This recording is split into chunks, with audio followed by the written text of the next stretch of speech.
அன்பிற்கு இனியவர்களே, இறை கருணை பெற்ற அருளாளர்கள் அத்துணை பேரையும் வாழ்த்தி வணங்கி மகிழ்கிறோம். அன்பிற்கினியவர்களே, இந்த சமுதாயத்தில், இந்த உலகத்தில் வன்முறைகள், தீவிரவாதங்கள், போர்கள் இவைகளெல்லாம் பெரும் இழப்பை ஏற்படுத்துகிறது. மக்களை எல்லாம் துன்பத்திலும் துயரத்திலும் ஆழ்த்தி விடுகிறது. இந்த வன்முறைகள், தீவிரவாதங்கள், போர்கள் இல்லாத உலகமாக, உலகம் அமைதியோடும் சமாதானத்தோடும் இணக்கமாக வாழ வேண்டும்.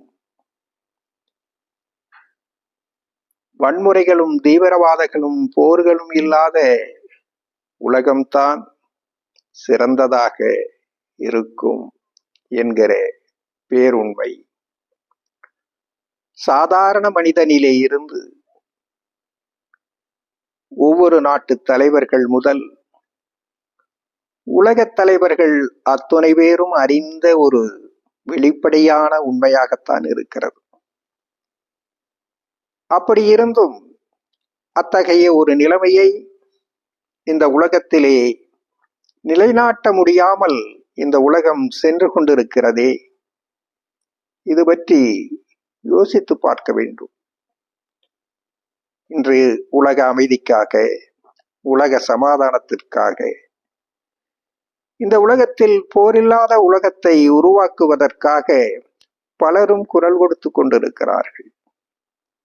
பல இடங்களிலே இதற்கான கூட்டு வழிபாடுகள் நடைபெறுகிறது, கூட்டு பிரார்த்தனைகள் நடைபெறுகிறது, கூட்டு தியானங்கள் நடைபெறுகிறது. இப்படிப்பட்ட முயற்சிகள் தொடர்ந்து கொண்டிருக்கக்கூடிய ஒன்றாக இருந்து கொண்டிருக்கிறது. இப்படிப்பட்ட நிகழ்வுகளின் மூலமாக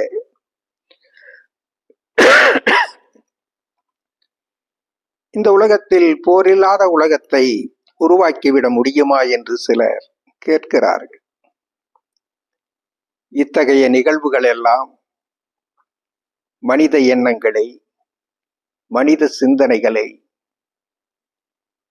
அந்த உணர்வுகளை வெளிப்படுத்துகிற மனித எண்ணங்களை பிரதிபலிக்கக்கூடிய செயல்களாக அனைத்து மனித மனங்களிலும் இந்த எண்ணம் வலுப்பெற வேண்டும் என்பதற்கான ஒரு முயற்சியாகத்தான் இருக்கிறது.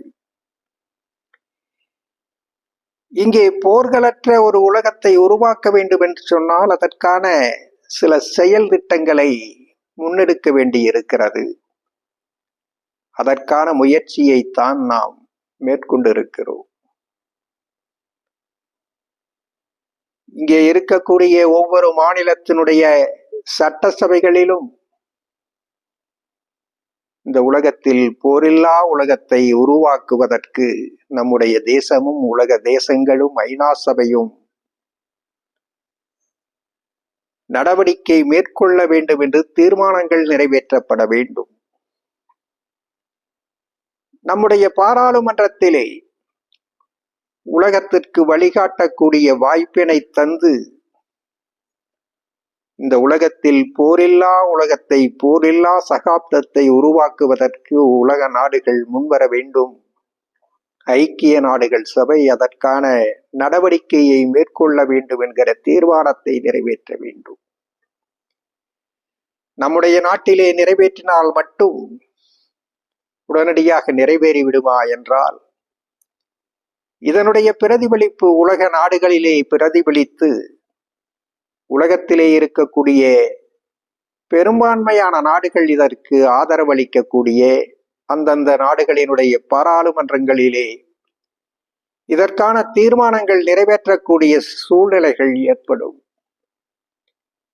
அதே நேரத்தில் இங்கே இருக்கக்கூடிய அடிப்படை மக்களினுடைய உணர்வுகளை, எண்ணங்களை பிரதிபலிக்கக்கூடிய வகையில் ஒவ்வொரு மனிதனும் உலக தலைவர்களுக்கு, ஐநா சபைக்கு வேண்டுகோளை முன்வைத்து விண்ணப்பங்களை சமர்ப்பிக்க வேண்டும்.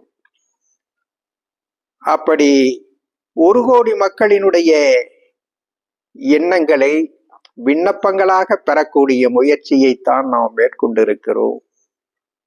அந்த விண்ணப்பங்களை ஐநா சபையிலும் உலக நாடுகளினுடைய தலைவர்களிடத்திலும் உலகத்திலே இருக்கக்கூடிய நாடுகள் இணைந்து செயலாற்றக்கூடிய அமைப்புகளிடத்திலும் G7, G20, ஐரோப்பிய யூனியன், இப்படி பல உலக நாடுகளிலே இருக்கக்கூடிய நேட்டோ மாதிரியான பல அமைப்புகள் இருக்கிற இந்த அனைத்து அமைப்புகளிடத்திலும் நாம் சமர்ப்பிப்பதற்கான முயற்சிகளை மேற்கொள்ளுகிறோம். இந்த முயற்சிகளினுடைய பிரதிபலிப்பு நிச்சயமாக உலகத்திலே ஒரு புதிய சிந்தனைக்கான வாய்ப்பினை உருவாக்கும். உலக நாடுகளினுடைய தலைவர்கள் எல்லாம் ஒருங்கிணைந்து இந்த உலகத்தில் போரில்லா உலகத்தை, உலகம் முழுவதும் ஒரே சமுதாயமாக வாழுகிற சூழலை உருவாக்குவதற்கு என்ன செய்யலாம், எப்படி செயல்படுத்தலாம் என்பது பற்றி யோசிப்பதற்கு தயாராகிற பொழுது அதற்கான வழி நிச்சயமாக கிடைக்கும். உலகத்திலே சுற்றுச்சூழல், காற்று மாசுபடாமல் இருப்பதற்கு, மண் மாசுபடாமல் இருப்பதற்கு, சுற்றுச்சூழலை பாதுகாப்பதற்கு இன்றைக்கு உலகம் முழுவதும் ஒருங்கிணைந்து செயல்பட வேண்டிய அவசியம் ஏற்பட்டிருக்கிறது. இவைகளெல்லாம் சுலபமாக நிறைவேற்றப்பட வேண்டும் என்று சொன்னால் அதற்கு அடிப்படை இந்த உலகத்திலே போர்கள் இல்லாத ஒரு சகாப்தத்தை உருவாக்குவதுதான் அடிப்படையாக இருக்க முடியும். அதை நோக்கி இந்த உலக சமுதாயம் பயணிக்க வேண்டும் என்பதற்கான முயற்சிதான் தொடர்ந்து கொண்டிருக்கிறது. இதற்காக பிரபஞ்ச பீடத்தில் ஞானிகளினுடைய சங்கமமாக உலகத்தில் அமைதியும் சமாதானமும் போர்களற்ற சகாப்தமும் உருவாக்குவதற்கான ஒரு கூட்டு வழிபாட்டை நாம் நிகழ்த்தி அந்த நிகழ்வுகளினுடைய பிரதிபலிப்பு இன்றைக்கு உலகம் முழுவதும் எதிரொலிக்கக்கூடிய வாய்ப்பை பெற்றிருப்பது இறைவனினுடைய பெரும் கருணை என்றுதான் சொல்ல வேண்டும். பல நாடுகளிலே இருக்கக்கூடிய பல்வேறு அமைப்புகள், பொது அமைப்புகள், மக்கள் இணைந்து செயலாற்றக்கூடிய அமைப்புகள் எல்லாம் இந்த செய்தியினை அறிந்து இந்த தீவிரத்தை புரிந்து கொண்டு தங்களுடைய ஆதரவுகளை தெரிவிப்பதற்கு முன்வந்திருக்கிறார்கள் என்பது மகிழ்ச்சிக்குரிய செய்தியாகும். மலேசியாவிலே இருக்கக்கூடிய மக்கள் எங்களுடைய மக்களினுடைய விண்ணப்பங்களையும் சேகரித்து உங்களிடத்திலே சமர்ப்பிக்க இருக்கிறோம். நீங்கள் மலேசியாவிற்கு வருகை தர வேண்டும். உங்களுடைய எண்ணங்களை, கருத்துக்களை எங்களோடு பகிர்ந்து கொள்வதற்கு, நம்முடைய உணர்வுகளை எல்லாம் ஒன்றிணைப்பதற்கு நீங்கள் வர வேண்டும் என்று அன்பு அழைப்பு விடுத்திருக்கிறார்கள்.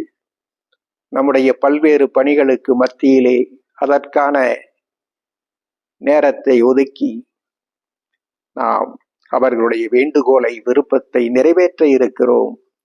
அதுவும் இந்த மண்ணிலே இருக்கக்கூடிய ஆன்மீக தலைவர்களை எல்லாம், ஆன்மீக மக்களை எல்லாம் இணைத்து அங்கே மலேசியாவிலே இந்த உலக அமைதிக்கான, உலக சமாதானத்திற்கான, இந்த உலகத்தில் போரில்லா உலகத்தை சாத்தியப்படுத்துவதற்கான ஒரு நிகழ்வை நிகழ்த்த இருக்கிறோம் என்பதை தெரிவித்துக் கொள்ளுகிறோம். இந்த உலகத்திலே இருக்கக்கூடிய அனைத்து மக்களும் ஆழ்ந்து சிந்தித்து புரிந்து கொள்ள வேண்டிய விஷயம், உலகத் தலைவர்கள், உலகத்தினுடைய அமைப்புகள், ஐநா சபையிலே பொறுப்பிலே இருக்கிறவர்கள் எல்லோரும் இதற்கு தங்களை அர்ப்பணித்துக் கொள்ள வேண்டும். மனித வாழ்க்கை என்பது மரணத்தை நோக்கிய பயணம். ஒவ்வொரு மனிதனும் மரணத்திற்காகத்தான் வாழ்ந்து கொண்டிருக்கிறான். இப்படி பிறந்திருக்கக்கூடிய மனிதன் அவன் மரணமடைவதற்குள்ளாக சக மனிதனுக்கு, பிற மனிதர்களுக்கு துணையாக, அன்பும் கருணையுமாக அனைத்து மக்களும் எப்படி இணக்கமாகவும் சந்தோஷமாகவும் வாழ முடியும், வாழ வேண்டும் என்பதற்கான வழிவகைகளை தேடிக்கொள்வதுதான் மனித சமுதாயத்தினுடைய நாகரிகம் பெற்ற உலகத்தினுடைய உன்னதமாக இருக்க முடியும். மனிதர்களுக்கு அறிவையும் ஆற்றலையும் சிந்தனையையும் செயல்பாடுகளையும் இறைவன் வழங்கி இருக்கிறான் என்று சொன்னால், அந்த உன்னதத்தை நோக்கி பயணிப்பதற்கான வாய்ப்பினை மனித குலம் பெற வேண்டும் என்பதற்காகத்தான் இறைவன் பெருங்கருணையோடு மனிதனுக்கு அந்த ஆற்றலை வாரி வழங்கி இருக்கிறார். இந்த மனித சமுதாயம் இந்த உலகத்தில் பேராசைகளினால் ஏற்படுகின்ற வன்முறைகள், தீவிரவாதங்கள், போர்களையெல்லாம் களைந்து இங்கே போர்களற்ற ஒரு சகாப்தத்தை உருவாக்கி உலகம் முழுவதும் இருக்கக்கூடிய அனைத்து மக்களும் ஒரே குடும்பமாக வாழுகிற சமுதாயத்தை மலரச் செய்வதுதான் மனித குலத்தினுடைய உன்னதமாக இருக்க முடியும். அதுதான் இந்த உலகில் மிக உயர்ந்த ஆன்மீகமாகவும் இருக்க முடியும். அந்த உன்னதமான ஆன்மீகத்தை நோக்கி பயணிப்பதற்கு உலக சமுதாயம் தயாராகட்டும். அதிலே நீங்களும் சங்கமிப்பதற்கு அர்ப்பணித்துக் கொள்ளுங்கள். பரிபூரண நல்லாசிகள்.